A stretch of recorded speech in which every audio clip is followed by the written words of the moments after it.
What's up, YouTube? Doing a quick video today to kind of go over my philosophy and how I choose out my EDC knife. I figured if I'm doing this, might as well show the knives that I carry the most. I've carried this one since I bought it back in December, but this is going to suffice for the Para 3 in general because I carry the Para 3 more than any other knife I own. I've carried this one since 2019. I can't even figure. And then since I bought this in August, I think up until from August, November, this is like the only knife I carried, period. Maybe the exception of on the weekends or on at night gym shorts where I don't want something so big in my pockets. Okay, sure, but by and large, past 9 months to a year, this is what I've carried the most. And here's my philosophy on what I do to choose a knife that's gonna be good for me. First, all three of these knives has synthetic handles.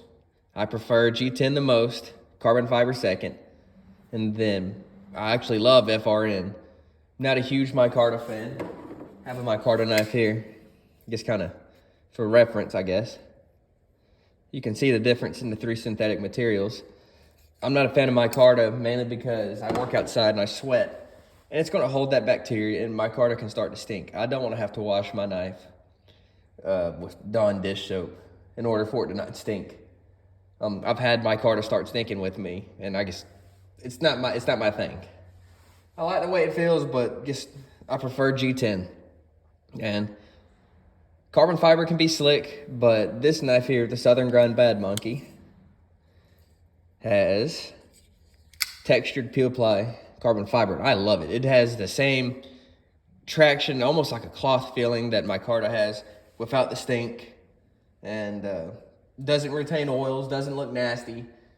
So I get blood on it somehow from I cut myself or cut cut food. It doesn't retain the oil and the smell, and it won't go putrid.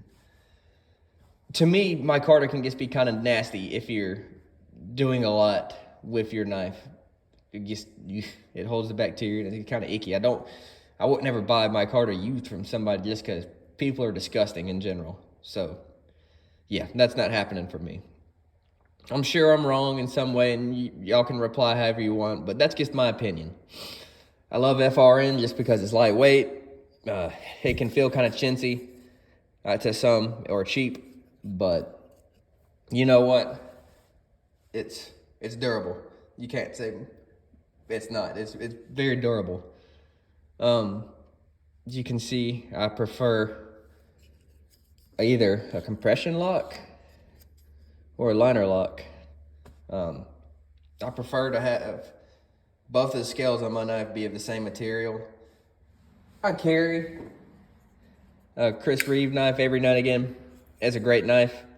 But like this time of year, like right now, it's 30-something degrees outside. To me, it gets too cold to carry that. I don't want to reach in my pocket and have a cold metal-handled knife. I'd rather, especially the carbon fiber of the G10, it feels warmer. Even to me, even aluminum feels warmer than titanium. But I prefer a liner lock or compression lock, mainly because the aesthetics of it, and again, I don't like the one side metal, one side handle material. I guess prefer the synthetic be on both sides. You can see there's no Tonto. I like a blade with a little bit of belly in it. The Para 2 and Para 3 don't have a lot, but you can see I kind of have a thing. I like drop points. I do like the opener hole, and I like the wave, but I also love thumb studs. I'm not a huge fan of finger choils, but especially on the Para 3, it makes the knife feel and work like it's a bigger knife. It's the 3-inch blade, but because of the choil and just the general handle shape and the broadness of the knife, it feels like it's more substantial than it is. The Para 2, I could take it or leave it. I'd love a choilless Para 2, kind of why I want to check out the Spyderco Bodacious. It seems like it's a choilless Shaman, and my big thing with the Shaman was, I guess, a lot of handle, a little bit of blade. Para 2 can, well, the paramilitary 2. This is real time, folks. I can't speak. It's a good knife. It's very handle heavy, which I don't care. I love it. It's a great EDC knife. But kind of what I choose is the synthetic handles. I prefer stainless. I'm giving Crewwear a chance. I'm giving Tool Steels a chance. 99% of the time, I'm going to choose stainless. I love the 14C28N. I love the 20CV. I love S35VN. I love the stainless steels because with my body, I seem to sweat during the summer, and it's very corrosive to blades. I've had S90V, VG10. I've had this knife spot up in my pocket. It's DLC coated. So I prefer stainless. I'm trying to give the Tool Steels a chance again with this knife. I love this knife so far because I love the Para 3, and obviously I'm gonna love it. So we'll see when it comes to summertime if the tool still hangs around. But by and large, I need a stainless blade steel. I don't put much stock into what steels or what. Generally, I buy American-made knives. I like European-made knives. I love Asian-made knives. Got knives from Japan, Italy, China. I don't care. I've had... That Manly was made in Bulgaria. Who cares where it comes from, as long as it's quality. But I do prefer American-made. Then I'm sure my reasoning, hitting the sound, is a lot of people. Obviously, you want to base your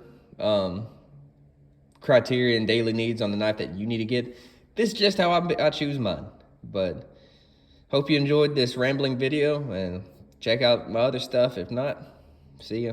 Have a good day. See ya.